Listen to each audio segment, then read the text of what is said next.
విద్యుత్ ఉత్పత్తి సామర్థ్యం పెంపు పొదుపుపై రాష్ట్ర ప్రభుత్వం దృష్టి సారించింది.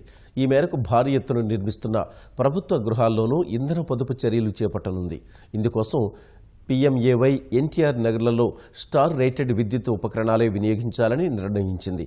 మొదటి విడతగా 75,000 ఇళ్లకు ఉపకరణాలు అందించనున్నారు. ఇంధన పొదుపుపై ప్రత్యేక కార్యాచరణ చేపట్టిన రాష్ట్ర ప్రభుత్వం వీధి దీపాల స్థానంలో ఎల్ఈడీ బల్బులు ఏర్పాటు చేసి పెద్ద ఎత్తున విద్యుత్ ఆదా చేస్తోంది. ఇంటింటికి 2 ఎల్ఈడీ బల్బులను నామమాత్రపు ధరకు అందించి పొదుపు కార్యక్రమాన్ని ముందుకు తీసుకెళ్తోంది.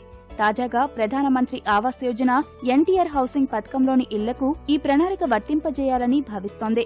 రాష్ట్ర వ్యాప్తంగా నిర్మిస్తున్న 5.29 లక్షల ఇళ్లలో విద్యుత్ ఆదా చేసే ఉపకరణాలు వినియోగించాలని నిర్ణయం తీసుకుంది. ఏపీ సిడ్కో ఆధ్వర్యంలో నిర్మాణం పూర్తి చేసుకుంటున్న అన్ని ఇళ్లలోనూ ఉపకరణాలు ఉపయోగించనున్నారు. 9 వాట్ల ఎల్ఈడీ బల్బులు, 20 వాట్ల ఎల్ఈడీ ట్యూబ్లైట్లు, 50 వాట్ల స్టార్ రేటెడ్ ఫ్యాన్లు, ఎల్ఈడీ వీధి దీపాలు వినియోగించేలా ప్రణాళిక రూపొందించారు. దీనిపై కార్యాచరణ చేపట్టాలని ముఖ్యమంత్రి చంద్రబాబు అధికారులను ఆదేశించారు. ఇంధన పొదుపు సామర్థ్యం ఉన్న ఉపకరణాలకు 30 కోట్ల రూపాయలు ఖర్చు అవుతుందని అంచనా వేశారు. వీటి వినియోగంతో దాదాపు 54.5 మిలియన్ యూనిట్ల విద్యుత్ ఆదా అవుతుందని ఇంధన శాఖ భావిస్తోంది. దీనివల్ల వినియోగదారులపై 32 కోట్ల రూపాయల భారం తగ్గనుంది.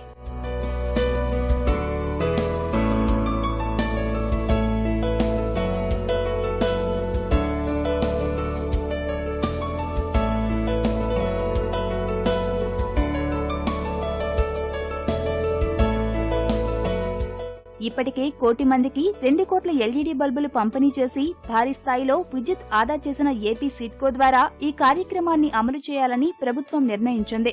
ఇన్ని లక్షల గృహాల్లో విద్యుత్ ఆదా ఉపకరణాలు అందించడం దేశంలో ఇదే మొదటిసారి కానుంది.